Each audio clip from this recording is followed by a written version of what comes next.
Hi guys, welcome back to my channel and to my March TBR. So January and February have been amazing reading months for me where I've read more than 20 books per month, so I felt a bit more confident to do a harder TBR this month. I'm gonna just jump straight into the 8 books that I have for you this month. The first being Verity by Colleen Hoover. I have not read a Colleen Hoover book yet and it has taken over book Twitter by storm and kind of on booktube now as well. Colleen Hoover seems to have this chokehold on the community and I want to know what it's all about because I'm feeling a bit left out here. Some of her romances don't really seem like my kind of thing. They seem like very dark, sad romance, which I'm sometimes down for. But the idea of a sad ending romance right now is not for me. But this sounds amazing. We follow Lowen, who is a writer and she's looking for a job right now. And she is hired by Verity's husband to come and finish off her novel series. Verity is a very famous author. She's in the middle of a series, but she's no longer in the position to be able to finish it because of her health. Lowen moves into Verity's house with her and her family, and she is supposedly supposed to be like getting in the head of Verity, getting her notes. You know, she's working in her office to write this book, and while she is there she finds this autobiography that Verity has written of her life that contains secrets that could ruin Verity or cause some upheaval. I'm not entirely sure. And Lowen decides she's not going to do anything about it, God knows what's in it, because it'll cause so much drama until something happens and she thinks, I want her husband to leave her. I wonder what that could be. Off that synopsis, which does sound really good, I wouldn't exactly pick it up. However, the things I've heard about this book on TikTok are insane. Like, people are saying it's one of the scariest books they've read, which is very interesting to me. I do love a good thriller, so I think I'm going to enjoy this. Oh, I hope I'm going to enjoy this. The only reason I think I might not is because some people say Colleen Hoover's writing is childlike or really like basic, and I am one for nice writing. So I worry that this isn't going to be for me, but I'm gonna give it a try and try my first Colleen Hoover and decide for myself. I think definitely starting with her thriller over her romances is a much better idea for me. If you've read this, let me know what you thought because I'm really excited to tuck in, but I feel like TikTok sometimes lies to me. Next we have The Wolf Den by Elodie Harper. Now this is something I would not usually pick up because it is historical fiction, but when I tell you the synopsis, you'll know why. So this is a series that I believe follows 3 different women, and this first book follows Amara, where her father dies, and so she ends up in the brothels within Pompeii, and she's hating her life basically. You know, she's gone from this lovely life where she loves her family to being stuck in this brothel around men she cannot stand, and a life she just does not want to lead for herself. I believe this story is about her trying to regain her freedom. It doesn't really give a very in-depth synopsis, which I really appreciate. So I had to pick this up no matter how much I find myself struggling with historical fiction.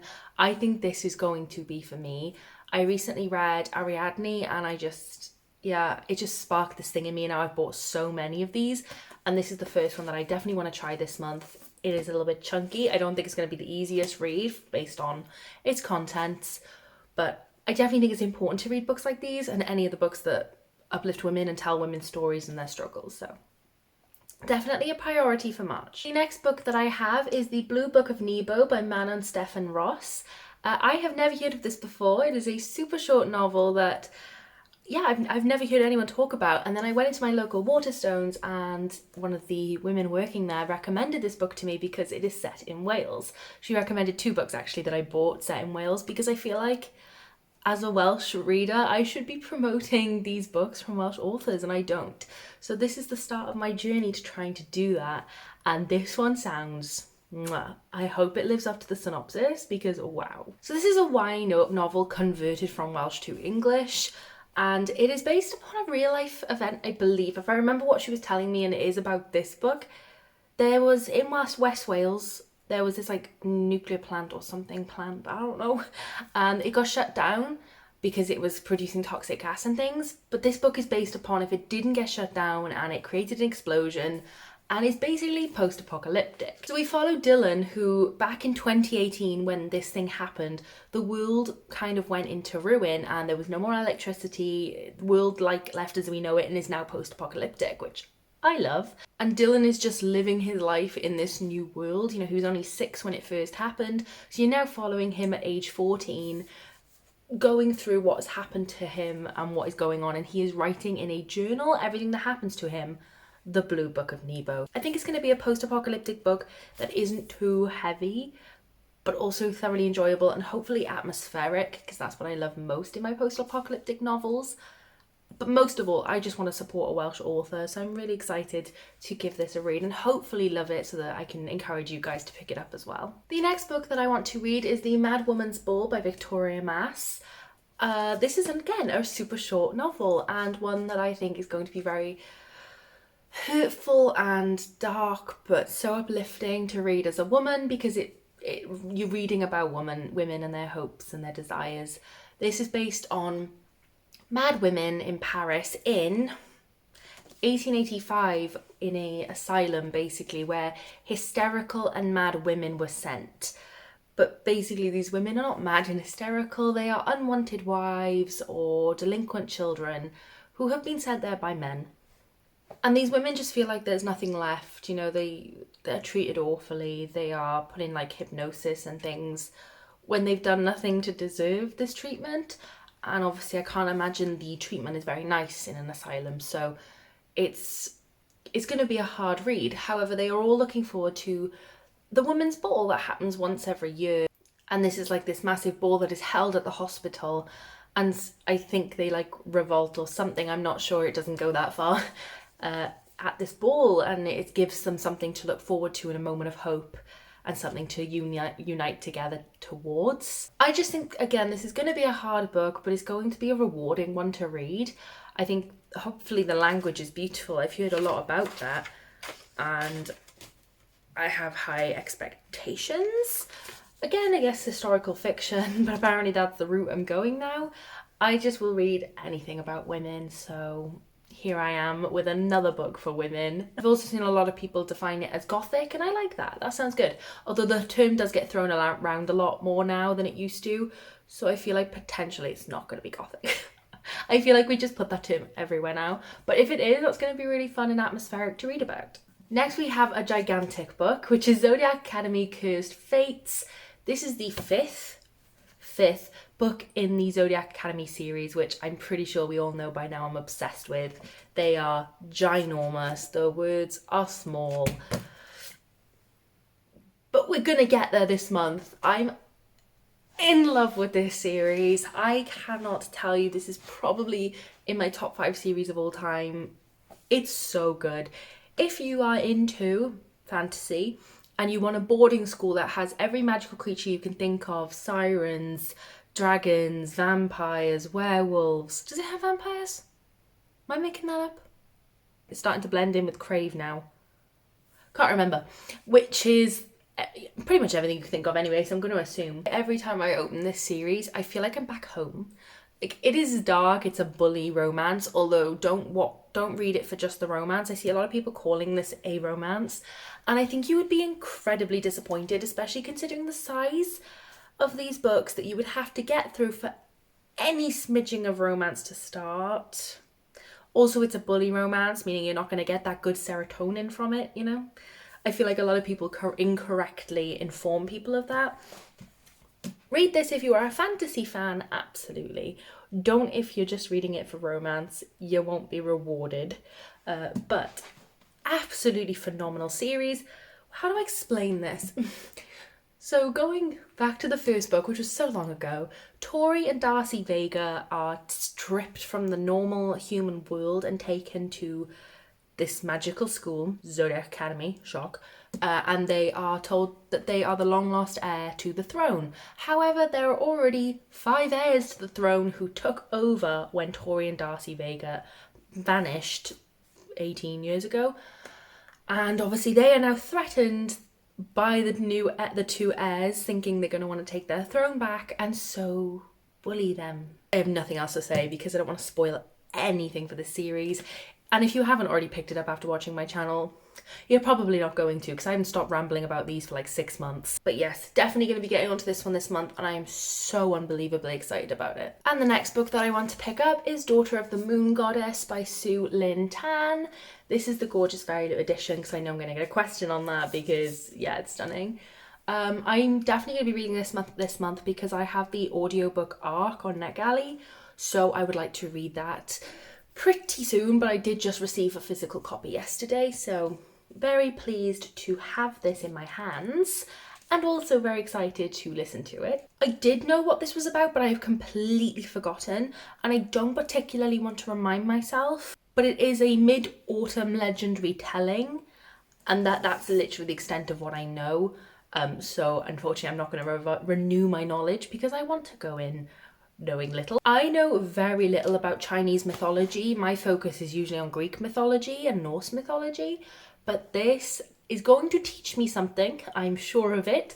I would really like to get into more mythology, and this could be a good start for me within my comfort zone before branching out. So I'm really, really excited about that one. Surprisingly, I've not heard a lot about this. I've heard a lot of hype about it coming out, but I haven't heard a lot of ARC readers' reviews or anything. So I am going in with no expectations whatsoever.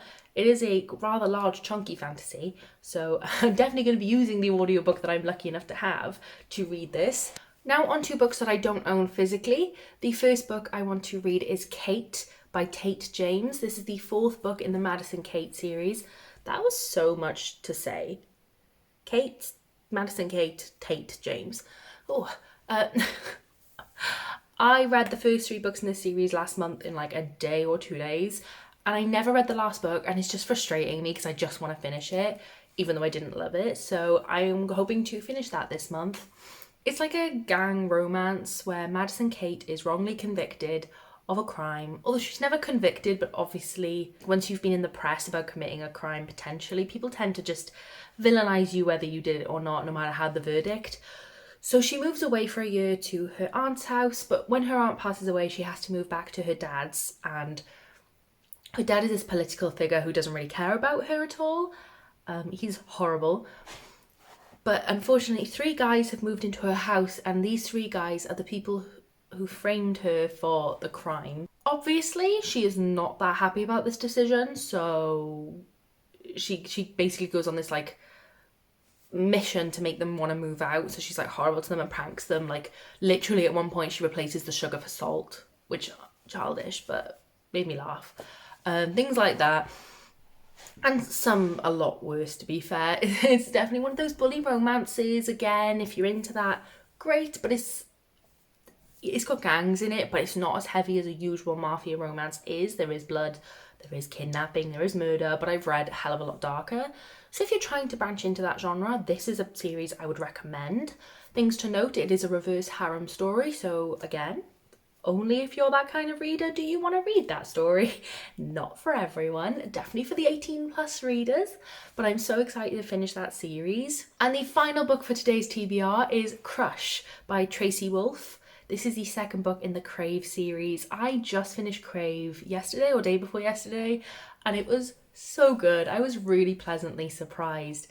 Very similar to Zodiac Academy, actually. It is set in a boarding school where there are like dragon shifters and vampires and wolves and witches. Absolutely fabulous vibes, I will be honest. I thoroughly enjoyed the book. It's a YA romance. It is not like Zodiac Academy, which is more new adult. I definitely say it's YA. I worry I will forget some of the content of Crave pretty soon, so I want to get into Crush in March before I let it all tumble out of my head too soon. So I will be continuing that series. It ended on a cliffhanger, so I have to know what happened. I can't remember the name of the protagonist. That's great. Oops. But her parents die, and so she has to live with her uncle, who is running this school for monsters, the paranormal. She doesn't know that though. She believes she's at a regular school, and people are just weird. Then there is this guy. Is his name Jameson? Or am I thinking of the Inheritance Games? Or is that both Jameson? I think his name is that.